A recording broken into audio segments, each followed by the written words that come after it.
Penyerangan Zionis Israel ke Palestina sudah melampaui batas kemanusiaan.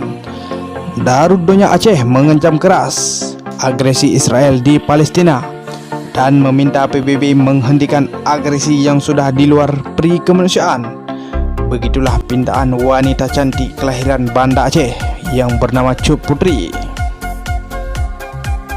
Dikutip dari nukilan.id, kesewenang-wenangan Israel pada rakyat Palestina telah melampaui batas kemanusiaan.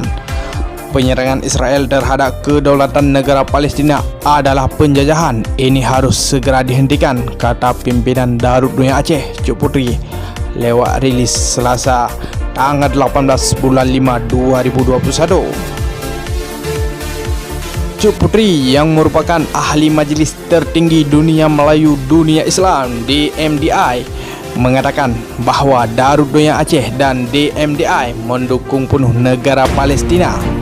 Organisasi internasional di Malay and Islamic Organization Dunia Melayu Dunia Islam DMDI beranggota 23 negara berkantor pusat di Melaka telah mengeluarkan kecaman keras terhadap Israel melalui maklumat resmi tanggal 15 bulan 5 2021.